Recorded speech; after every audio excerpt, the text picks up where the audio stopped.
Good morning, students. Today you are going to read about various resources like land, soil, water, natural vegetation, and wildlife resources. Before starting the chapter, let me tell you that I am going to divide this chapter into 3 or 4 parts. In each part, you will read about one resource. Okay? So students, in your previous chapter you have already read about resources that is usable for human beings and how did we conserve and protect resources. Now the first resource is land. Student, land is among the most important natural resource. It covers only 30% of the earth's surface and all parts of this small percentage are not habitable. Now, what are the region of uneven distribution of the land? So, the two main factors are temperature and rainfall. Others are topography and soil. Now, the areas with dense forests, hills, deserts are sparsely populated, whereas the areas like plains are densely populated. Now students, why is land considered the most important resource? The land is considered as the most important resource because all human activities are carried on land. Land is used for different purposes like agriculture, forestry, mining, building houses, and setting up of industries. The use of land is determined by physical factors like topography, soil, climate, minerals, and availability of water. Land can also be divided on the basis of private land and community land.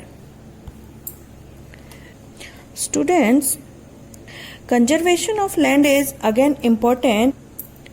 The growing population and their ever growing demand has led to destruction of forest cover and arable land, and it has created a fear of losing these natural resources. So how can we stop it? The present rate of degradation of land resource must be checked. Afforestation, land reclamation, regulated use of chemical pesticides and fertilizers, and checks on overgrazing are some common methods used to conserve land resources. Landslides. So, what is landslides?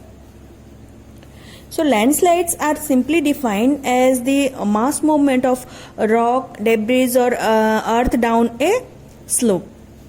They often take place in conjunction with earthquakes, floods and volcanoes.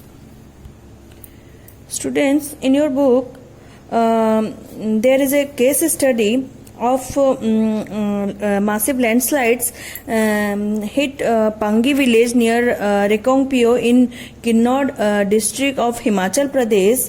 Now what happened was that there was a severe landslide which damaged a 200-meter stretch of old Hindustan-Tibet road, National Highway 22.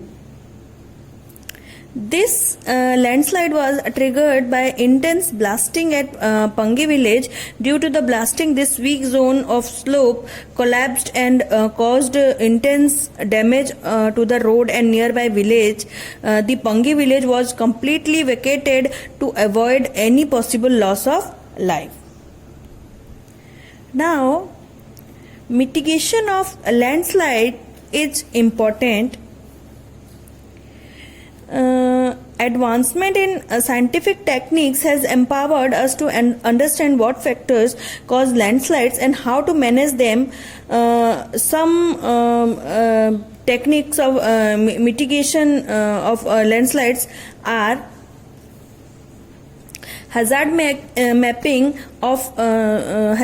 mapping to locate areas prone to landslides. Hence, such areas can be avoided for building settlements. Construction of a retention wall to stop land from slipping. Increase in the vegetation cover to arrest landslide. And last is the surface drainage control works to control the movement of landslide along with rainwater and spring flows.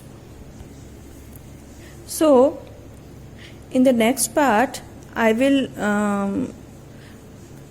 teach you about the soil and factors of soil formation.